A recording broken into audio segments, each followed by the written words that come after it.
Casi todo el mundo está siendo afligido. Lo que está sucediendo es una prueba a nuestra fe. Pero en todo lo que nos pasa, Dios quiere enseñarnos algunas lecciones. Dios quiere enseñarnos algo.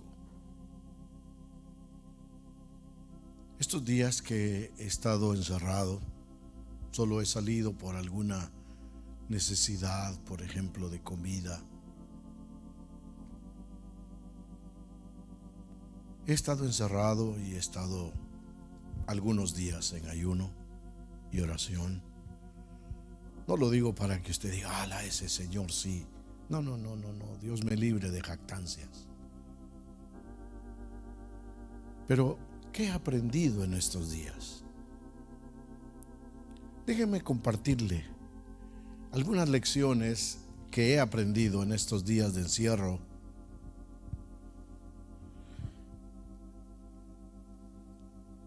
Quizá usted también ha aprendido algunas cosas. Una de las lecciones que he aprendido es que como seres humanos somos vulnerables. Somos vulnerables ante algo tan pequeño como son los virus. Los virus son microscópicos. Los científicos los miden con escalas microscópicas,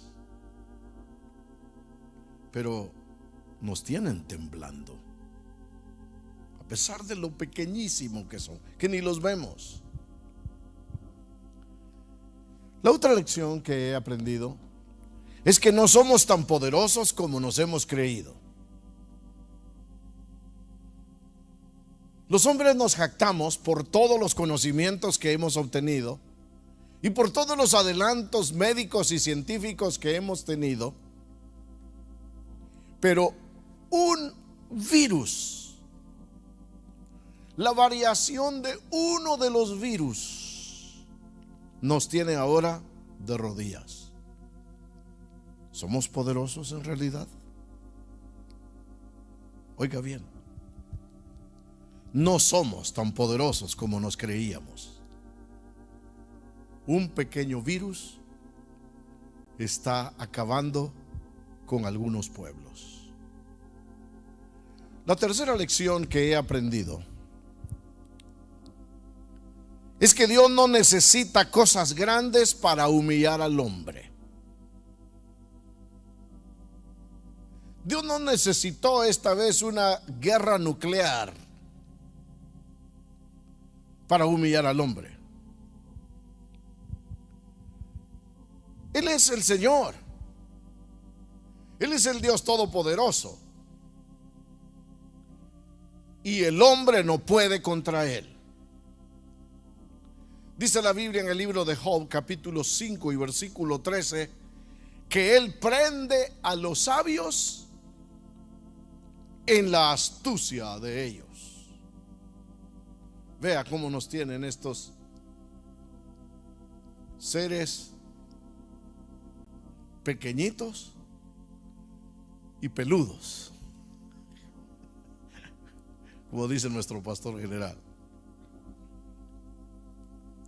Pero hay otra lección mucho más importante que esas tres que ya he mencionado, y es la más importante, y es que Dios nos ama. Dios nos ama a todos. Y la Biblia dice también en el libro de Job capítulo 5, solo que ahora en el versículo 17, la Biblia dice que Él al que ama castiga. He aquí dice, bienaventurado es el hombre a quien Dios castiga. Bienaventurado es el hombre a quien Dios castiga. Por tanto, no menosprecies la corrección del Todopoderoso. Óiganme, Dios no nos castiga por maldad. No, Dios no nos castiga por maldad. Dios no es malo. Dios es bueno. Y todo lo que Él hace es para bien. Hay cosas que aparentemente son malas. Y nosotros, desde nuestra perspectiva, desde nuestro punto de vista, decimos, pero qué malo. En Dios no hay maldad. Dios no es malo. Dios es sustancialmente bueno, intrínsecamente bueno. En Él no hay maldad. Aún en las cosas que parezcan malas que Él hace, hay bondad, hay amor, hay ternura, hay misericordia, aún en eso que Él hace. En cambio, el enemigo de Dios, usted ya sabe quién es. Él es intrínsecamente malo. Es malo en todo lo que Él hace, el enemigo de Dios. Y aun cuando parezca que nos hace un bien, en lo profundo del ser de ese enemigo de Dios hay maldad. Aún en aquellas cosas que Él aparentemente nos pone como buenas, como cosas agradables, aún allí hay una maldad, pero no en el corazón de Dios. Dios es bueno. Y usted dirá, pero este pastor no sabe lo que a mí me ha sucedido.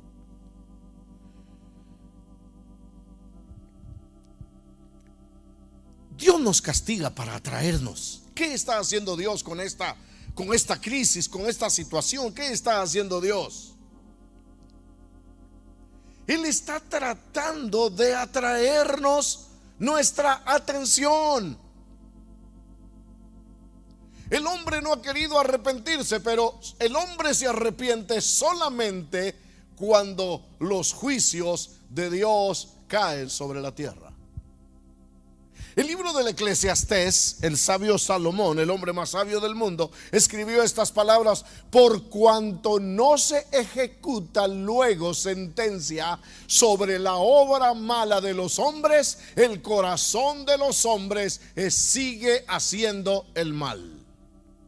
Por cuanto no se ejecuta luego sentencia sobre la obra mala de los hombres, el corazón de los hombres está de continuo haciendo el mal. Por lo mismo. Pero cuando llegan las catástrofes, cuando llegan las inclemencias, cuando llegan las tormentas, algo sucede en el corazón del hombre y entonces nos volvemos a Dios. ¿Y qué está tratando Dios de hacer ahorita? Está tratando de llamarnos al encierro. Oiga, ¿por qué el encierro? Llamarnos al encierro para que en el encierro podamos oírlo a Él, para que en el encierro podamos oír a nuestro corazón, para que en el encierro tú puedas oír a tu esposa, tú puedas oír a tus niños, a quienes no les has puesto atención en los últimos días porque has estado afanado y turbado, trabajando a lo loco. ¿Has estado oyendo tu conciencia? ¿Has estado oyendo a tu corazón, amigo, hermano? ¿Has estado oyendo la voz de tu esposa? ¿Has estado oyendo a tus niños? Dios te está llamando a la reflexión, a que reordenes tu camino. Es la forma de Dios de llamarnos, de atraer nuestra atención. Dios quiere que nos volvamos a Él.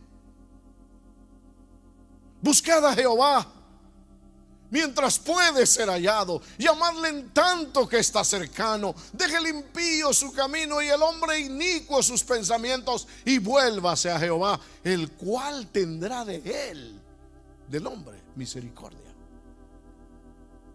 Es tiempo de volvernos a Dios. No esperes que las cosas se vuelvan más trágicas, más dolorosas.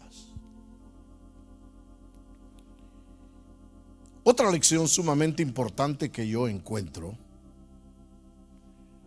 es que a pesar de las circunstancias difíciles, a pesar de las tormentas, a pesar de las inclemencias, a pesar de lo que está azotándonos hoy, a pesar de las tormentas,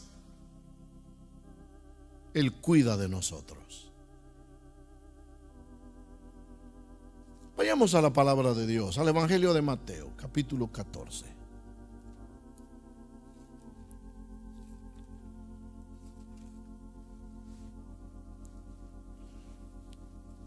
En el Evangelio de Mateo, capítulo 14, encontramos una historia de Jesús y sus discípulos. Mateo 14, versículo 22. Les doy tiempo para que ustedes lo encuentren allá en casa.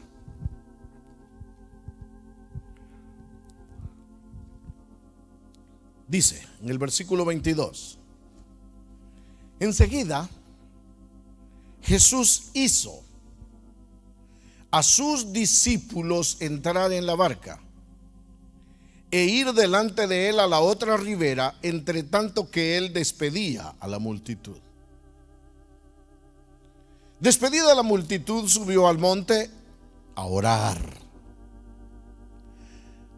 aparte. Y cuando llegó la noche, estaba allí solo. Y ya la barca estaba en medio del mar, azotada por las olas, porque el viento era contrario. Oiga bien. Y dígame si no se asemeja a la situación en la que estamos ahora. El viento era contrario. Mas a la cuarta vigilia de la noche, Jesús vino a ellos andando sobre el mar. Y los discípulos, viéndole andar sobre el mar, se turbaron, diciendo: un fantasma, y dieron voces de miedo.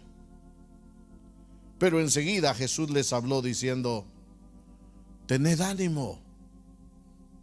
Oiga, las palabras que salen de los labios de mi amado Salvador son las palabras que Él le dice a usted en esta mañana. Tened ánimo. Yo soy. No temáis. En todo esto hay una mano invisible que está haciendo las cosas, y es la mano de Jehová. Y usted dirá: pero ¿por qué dice usted que Jehová? Porque la Biblia también dice: ¿quién es aquel que diga que sucedió algo que Jehová no hizo?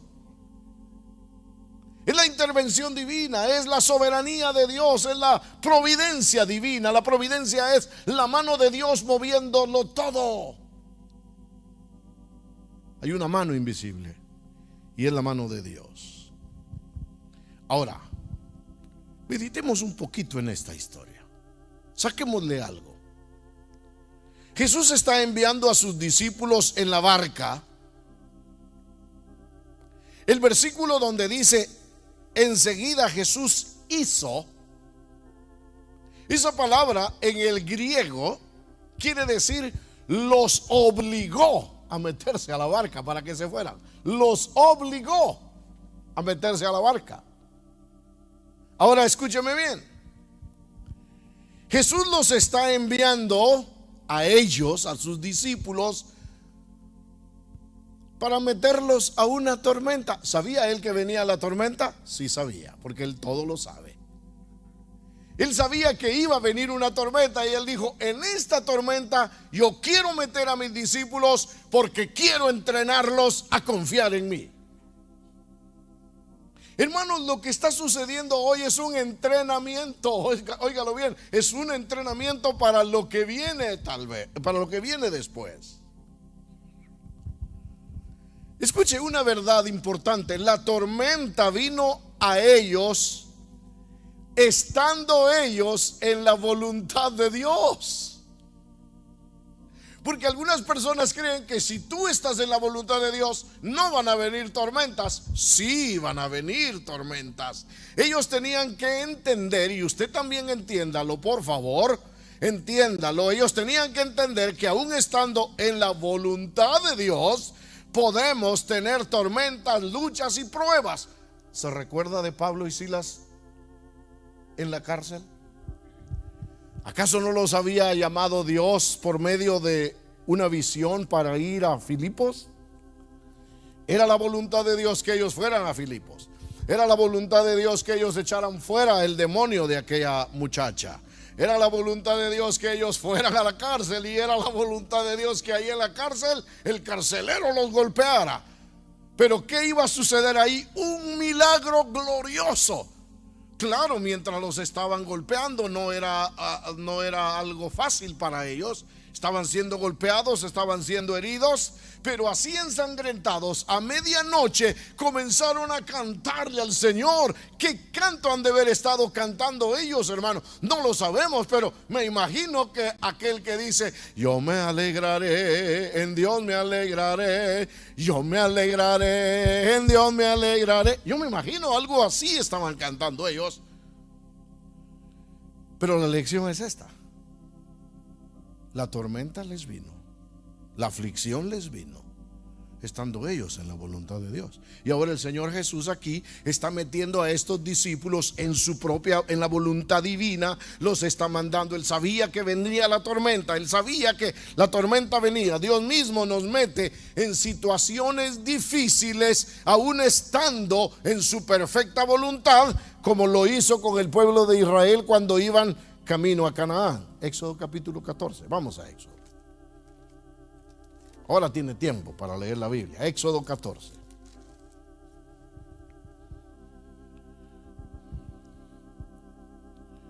Dice que el pueblo de Israel salió con mano poderosa y brazo extendido. Era la mano de Jehová.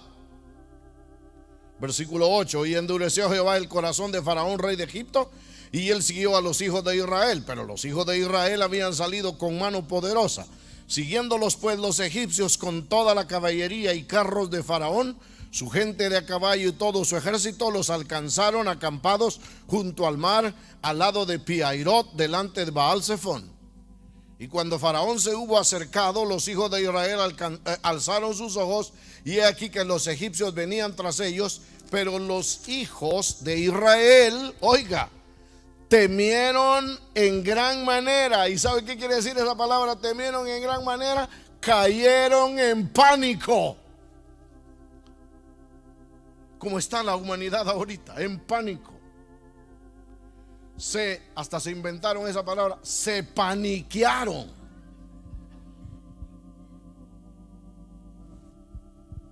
Hermanos, temieron en gran manera y clamaron a Jehová. Mire, hicieron lo correcto. Hicieron lo correcto. ¿Qué hicieron? Clamaron a Jehová. Sí.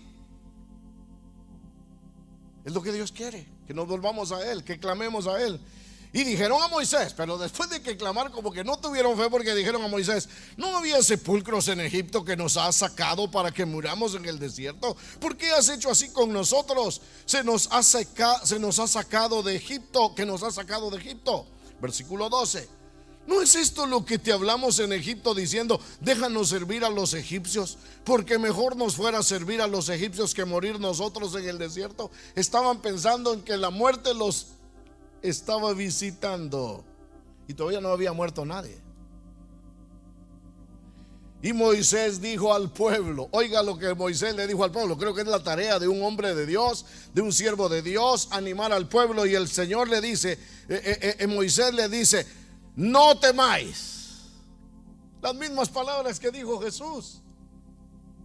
No temáis, estad firmes y ved la salvación que Jehová hará hoy con vosotros. Mira el verso 14. Vea el verso 14. Jehová peleará por vosotros, y vosotros estaréis tranquilos. Espere en Jehová. El Salmo 37. El Salmo 37. Vamos a ver, el Salmo 37 nos dice muchas palabras preciosas. 37. Les recomiendo que ahora que tiene suficiente tiempo, lea el Salmo 37. Lea el libro de los Salmos, porque los Salmos le van a dar esperanza. Lea los Salmos, hermano. Pero oiga lo que dice en el versículo 5. Encomienda a Jehová tu camino y confía en Él, y Él hará. Esta es palabra de Dios. Dice, versículo 7, guarda silencio ante Jehová y espera en él. Ahí donde usted está, ahí donde usted está encerrado, encuarentenado, espere en Jehová.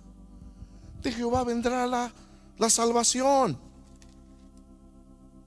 Oiga, le insto, le invito a que lea el Salmo 37. Usted que está desesperado, y ahora qué vamos a hacer, ya no tenemos comida, no tenemos food stamps. Oiga lo que dice el versículo 25 del mismo Salmo 37. Joven fui y he envejecido, y no he visto justo desamparado, ni su descendencia que mendigue pan. ¿Ya? Oiga lo que dice el versículo 34. Salmo 37, versículo 34. Léalo en su casa esta tarde. Léalo con sus hijos. Ore con sus hijos. Cántele al Señor con sus hijos. Espera a Jehová y guarda su camino, y Él te exaltará para heredar la tierra. Oiga el versículo 39. Pero la salvación de los justos, aleluya, la salvación de los justos es de Jehová, y Él es su fortaleza en tiempo de angustia. ¿Les da esperanza esto a ustedes, hermanos? Gloria a Dios. Él es su fortaleza en el tiempo de angustia. Jehová los ayudará y los librará, los libertará de los impíos y los salvará por cuanto en Él esperaron. Gloria a Dios. Qué precioso. Pueblo del Señor, confía en Dios. Él va a sacarnos de esta. De todas maneras,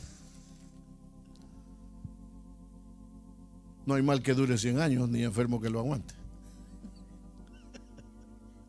Él nos va a sacar de esta. Sí, hermanos, no se desanimen. En el versículo 22 dice: enseguida Jesús hizo a sus discípulos entrar en la barca e ir delante de él a la otra ribera, entre tanto que él despedía a la multitud. Pero dice, despedida la multitud, subió al monte. Oiga, ¿a qué subió al monte? A orar. Aparte, y cuando llegó la noche estaba ahí solo. Y la barca estaba en medio del mar, azotada. Oiga esa palabra, azotada. El mundo está siendo azotado ahorita. Esa palabra azotada significa torturar, significa afligir, significa atormentar. La barca estaba siendo afligida, la barca estaba siendo atormentada. A nadie se le ha concedido inmunidad contra las tormentas. Ellas son parte de la vida. Hoy están aquí y mañana también. Escuchen.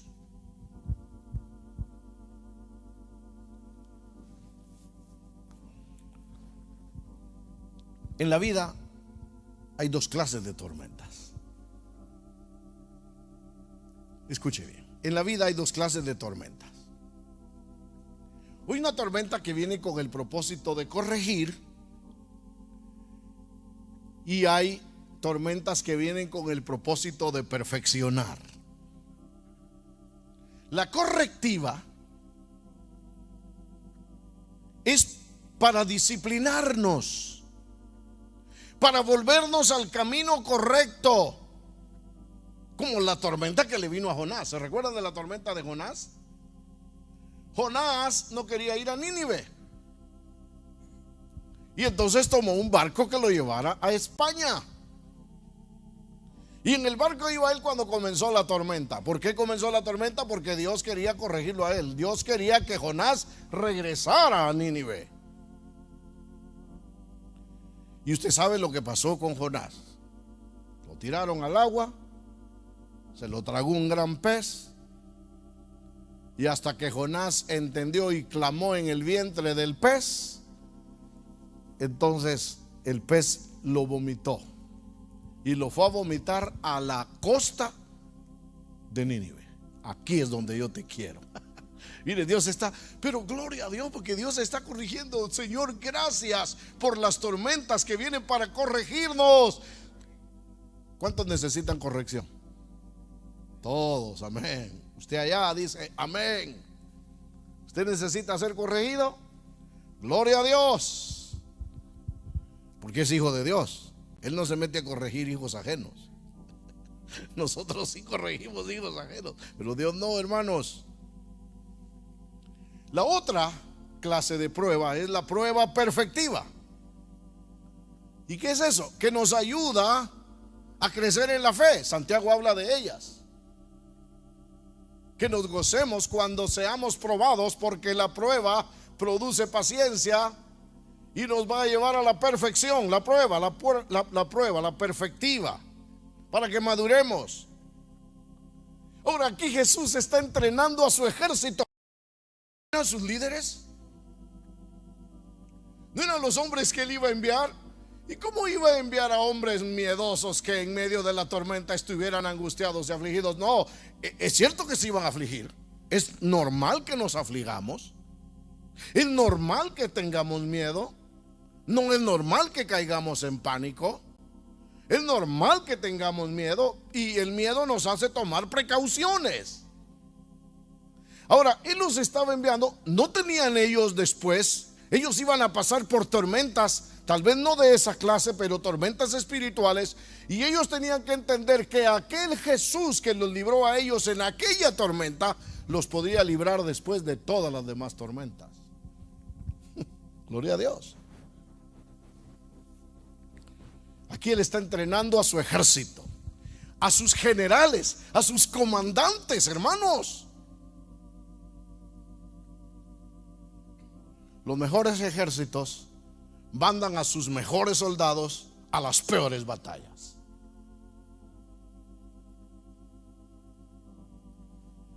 Si solo mandaran a las reservas militares para ir a pelear contra alguna nación, pobrecitos, todos ellos serían carne de cañón. No, mandan a los especialistas. ¿Cómo que se llama? SEALs, Navy SEALs. Igual es el Señor, por eso los está entrenando, los mete en esta tormenta. Él les dijo también después a ellos: en el mundo tendréis aflicción, pero confiad, yo he vencido al mundo. Ahora hay una cosa importante, hermanos. Él no iba con ellos, pero está en el monte intercediendo por ellos. Desde ahí él podía ver lo que les estaba sucediendo. Era una colina que está a la orilla del lago de Genesaret, o del lago de Galilea, del mar de Galilea.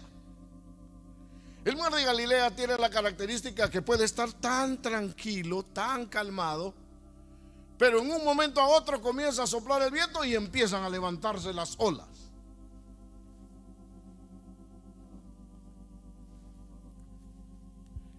Él no iba con ellos, pero estaba intercediendo por ellos. ¿Quién condenará a los escogidos de Dios? Dice que Él está para interceder por nosotros. Y en esta situación, ¿se acuerda usted cuando el Señor le dijo a Pedro: Pedro, el enemigo, Satanás, me ha pedido permiso para zarandearos a todos, pero yo he rogado por ti especialmente para que tu fe no falte? Y Él está ahora mismo intercediendo por nosotros ante el Padre en esta situación en la cual estamos viviendo, y está intercediendo: Señor, que no le falte la fe a este hijo mío, que no le falte la fe a esta hija. Mira, Señor, está cayendo en pánico, auméntale su fe, Señor. ¿Cómo se aumenta la fe? Oyendo la palabra de Dios, oyéndole a Él.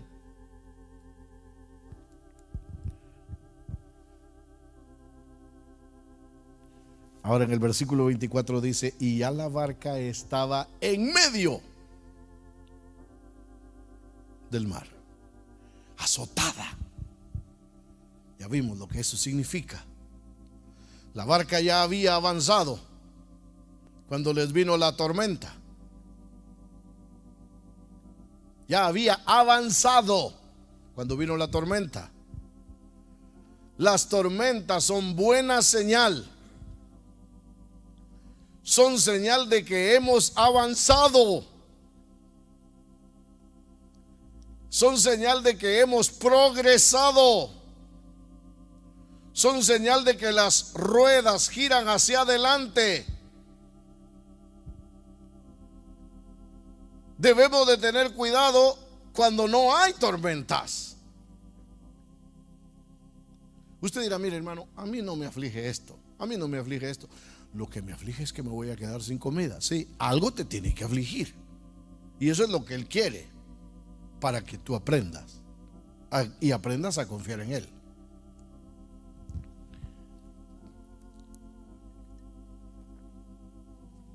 La barca está en medio del mar.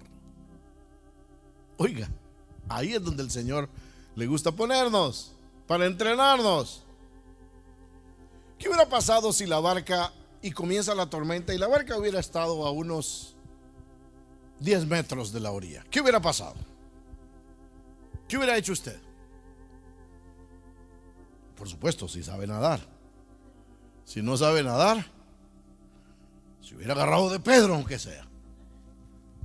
Por supuesto, si la barca estaba a 10 metros, hubieran podido nadar ellos para salirse. No, el Señor no hace eso. El Señor dice, aquí los quiero tener, aquí mero, donde yo los vaya a probar, donde ellos no piensen en tirarse a nadar. Además, en esa tormenta que estaba, que las olas se hacían para allá y para acá, aún el mejor nadador podría ahogarse, a menos que tuviera un salvavidas de esos de viento que se inflan, a menos. Entonces la barca está en medio del mar. La misma distancia había para regresarse como para ir a la otra ribera.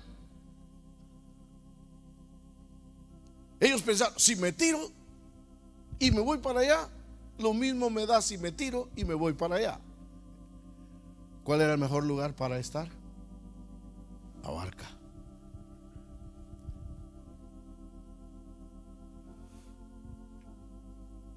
No habían alternativas para escaparse de la tormenta.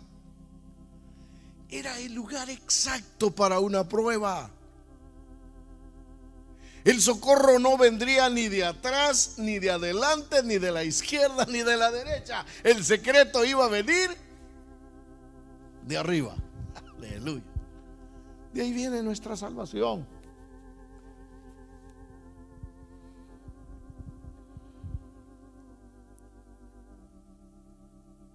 La barca está siendo azotada por las olas.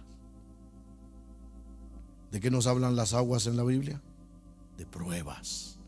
Isaías 43:2 dice: y cuando pases por las aguas, no te anegarán. Pruebas, pruebas. Está siendo probado, mi hermano. Está siendo probado. No te tires de la barca. No te salgas de la barca. Quédate en la barca.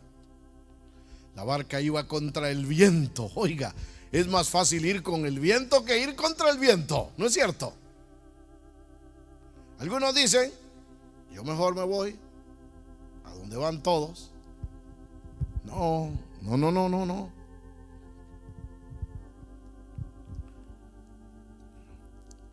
Pero allí aparece el majestuoso. Él viene caminando sobre las aguas. La tormenta sigue. Eso lo vamos a ver en la eternidad, creo yo. Se nos van a pasar esos videos en la eternidad cuando veamos a Jesús caminando sobre las aguas, las tormentas aquí, las tormentas allá, y Él caminando, hermano, caminando tranquilamente.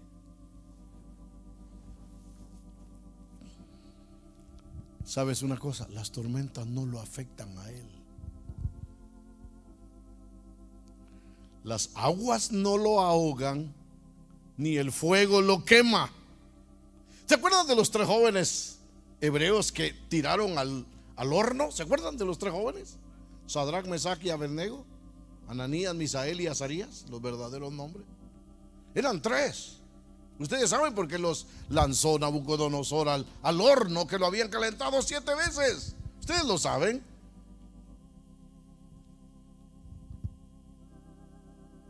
Eran 3. Y Nabucodonosor se queda viendo y dice: ¿no eran 3 los que metieron al horno? Sí, pero ¿por qué hay 4? Se limpiaba los ojos. 1, 2, 3, 4. ¿Por qué hay 4? Y el cuarto, ¿qué dijo? Es semejante al Hijo de los dioses, porque a él no lo ahogan las aguas, ni lo quema el fuego.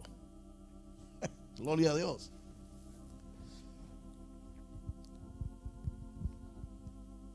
Hermanos, es importante que sepamos que Él siempre está sobre la prueba para ayudarnos en el momento difícil. Él tiene el control de todo, hermanos. Se cuenta una historia de un individuo que abordó un avión para viajar a Los Ángeles, California. Estando él sentado allí, un niño entró buscando su asiento. Un niño entró buscando su asiento y se sentó justo al lado suyo. El niño era un niño muy educado, de buenos modales. El niño llevaba un libro para colorear y sus crayones. Se sentó, se puso su cinturón y comenzó a pintar y a pintar. El vuelo salió. El niño no presentaba rasgos de ansiedad ni nerviosismo al despegar el avión. El vuelo no fue muy bueno. Hubo tormenta y mucha turbulencia. De momento una sacudida fuerte y todos estaban muy nerviosos, pero el niño mantuvo su calma y serenidad en todo momento pintando. ¿Cómo lo hacía? ¿Por qué su calma? Hasta que una mujer frenética le pregunta: niño, ¿no tienes miedo? No, señora, contestó el niño. Mirando su libro de pintar, le dijo: mi padre es el piloto.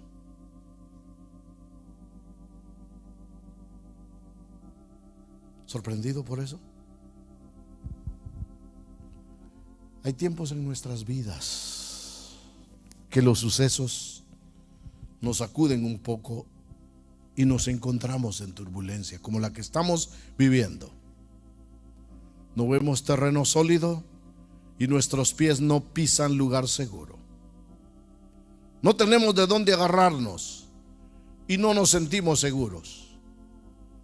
Pero recordemos que nuestro amadísimo Padre Celestial es el piloto. A pesar de las circunstancias de nuestras vidas, ellas están puestas en las manos de Dios. Ánimo, yo soy, no temáis.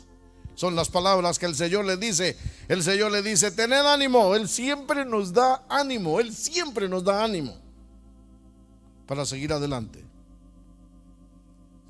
Dios bien puede calmar la tormenta que te rodea. Óyeme bien. Dios bien puede calmar la tormenta que te rodea, pero lo que más hace es calmarte a ti en medio de la tormenta. Pídele que te calme. En ellos había temor, pero en el temor es donde Jehová se manifiesta como el gran yo soy. El que se les apareció a ellos allí era el mismísimo que se le había aparecido a Moisés en la zarza ardiendo. era el mismísimo que había abierto el mar al pueblo de Israel, el mar rojo al pueblo de Israel. Era el mismísimo que había detenido las aguas del Jordán para que Israel pasara. Era el mismísimo que había detenido el sol en Gabaón y la luna en el valle de Ajalón. Era el mismísimo que Nabucodonosor había visto cuando habían metido a los 3 muchachos en el horno, el cuarto que él había visto. Era el mismísimo. Él es el mismísimo. Yo soy. Mire, esa palabra yo soy es la mismísima palabra que aparece en el Antiguo Testamento cuando Moisés le dice: y cuando ellos me pregunten quién me envió, ¿qué les diré yo? Diles. ¿Qué les dijo? ¿Están aquí? Les dijo: diles, yo soy, me envió. Esas palabras no son simples palabras. Tened ánimo. Yo soy. No temáis. Lindo, precioso. Esa es la 4ª lección. Son 20. No, son 5. Dejemos esto a un ladito, porque ¿se recuerdan de las lecciones? La primera es que somos seres humanos vulnerables. La segunda, no somos muy poderosos como nos creemos. La tercera, Dios no necesita grandes cosas para humillarnos. La cuarta, Dios nos ama a todos y nos castiga llamándonos la atención. 5, Él cuida de nosotros en medio de la tormenta. ¿Cuántas les dije que eran? Son 6. Les voy a regalar una. La 5ª lección es sumamente importante y es bueno que lo aprendamos.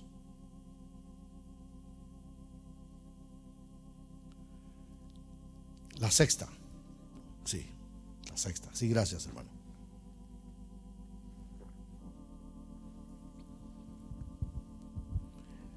Debemos de apartarnos de los que están contagiados. Qué lección la que nos está dando el Señor. ¿No quieres ver? Le está diciendo el Señor a algunos. ¿No quieres ver? Ahí te mando esto para que veas y que entiendas que debes de apartarte de los que ya están enfermos.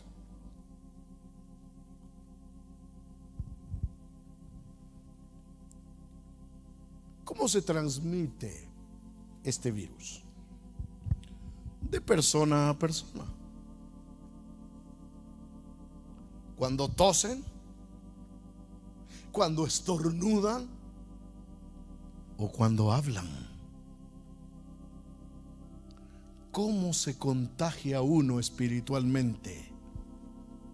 ¿Cómo? Estando en contacto con los que ya están contagiados. Por eso Pablo habla de eso. Más adelante lo vamos a estar viendo tal vez. Cuando entramos en contacto humano, la cuarentena es bíblica. ¿Qué hacían con los leprosos? ¿Podían estar junto con el pueblo? Tenían que estar apartados. Por eso el apóstol Pablo dice: el hombre que causa divisiones, después de 1 o 2 veces, sácalo, deséchalo. No debes de tener comunicación, hermano. Vas a resultar contagiado. Entiéndelo, por favor.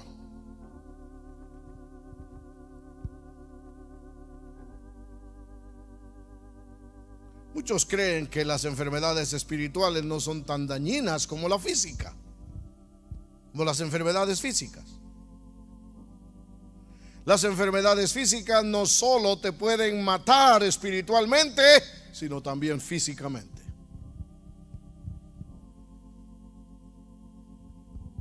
Si estás teniendo contacto con alguien que está contagiado espiritualmente, podrías tú también resultar contagiado.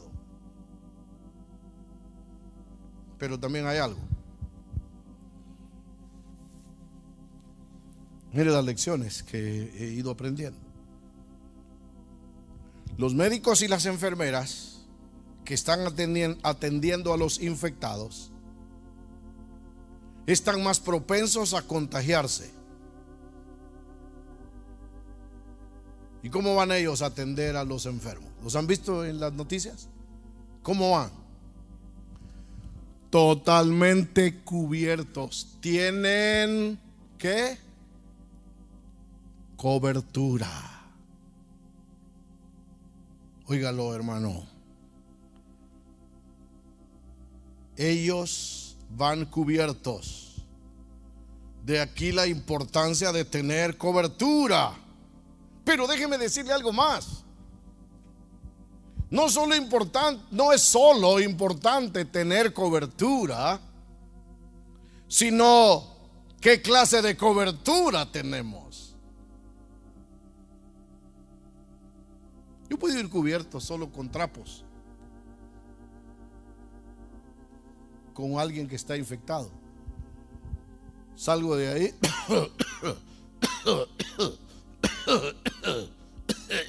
perdónenme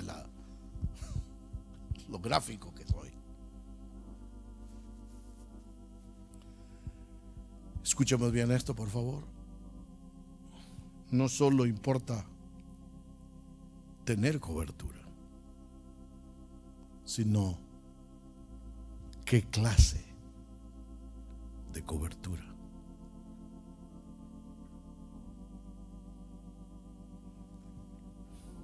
Señor, aquí estamos. Ayúdanos. Cantémosle al Señor. Pongámonos en pie. Usted allá donde está, póngase de pie y cantémosle al Señor.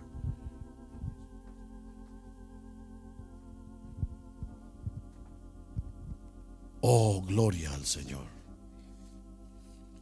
Que Dios nos ayude. Que Dios nos ayude, mis amados. Que seamos resguardados. Ten fe, pero cúbrete. Resguárdate. Resguárdate.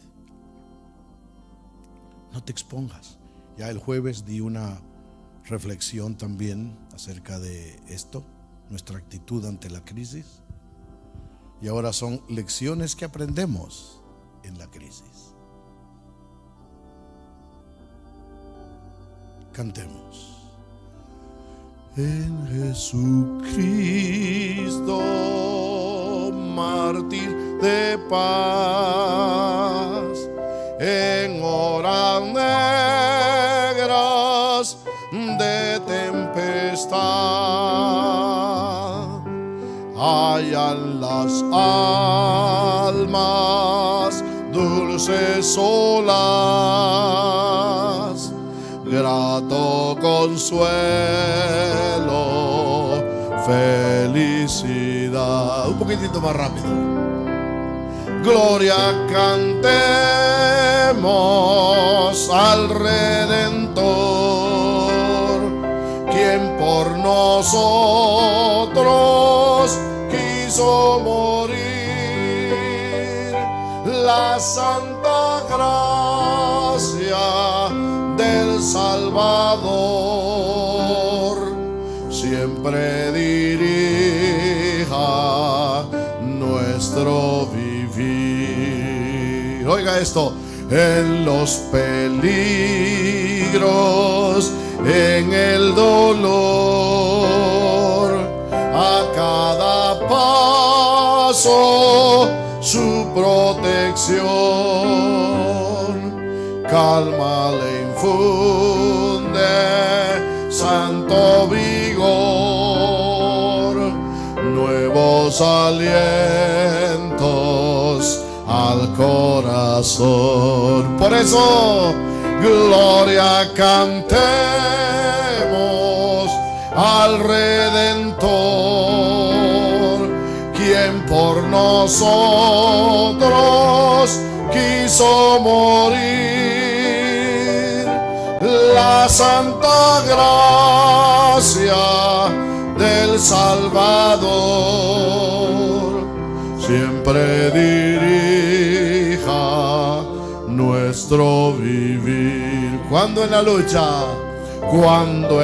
lucha falta la fe y el alma siente desfallecer, Cristo nos dice: yo os colmaré de rica gracia, santo poder. Aleluya al Señor. Gloria cantemos, gloria cantemos. Cántale al Señor ahí donde estás en tu casa, hermano. Quiso morir la santa gracia, aleluya, Señor. Tú estás con nosotros en medio de la prueba. Siempre dirija nuestro vivir. Y yo he orado para que tu fe no falte. Fueron las palabras de Jesús a Pedro: yo he orado para que tu fe no falte. Mientras la barca estaba siendo azotada, Él estaba en lo alto intercediendo por ellos para que la fe de ellos no faltara. Y en esta crisis y en esta tormenta, Él está intercediendo por ti y está intercediendo por tu familia, por tus hijos, por tus niños, por tus ancianos. Está intercediendo por mí, por mis hijos, por mi familia. Gracias, Señor, gracias. Gracias, Señor, gracias. Que te conozcamos, como el gran yo soy, Señor.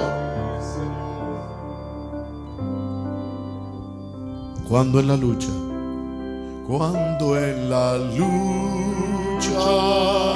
falta la fe, díselo al Señor.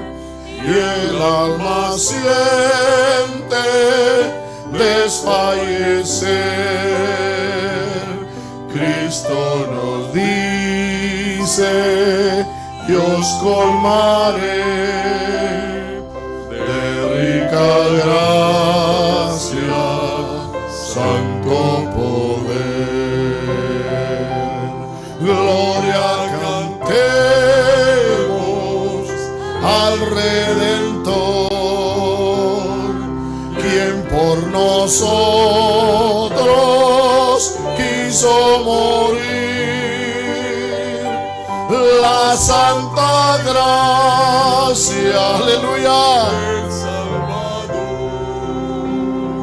siempre dirija nuestro vivir. Padre, muchos están temerosos, muchos están con miedo, Señor. Padre, auméntales la fe.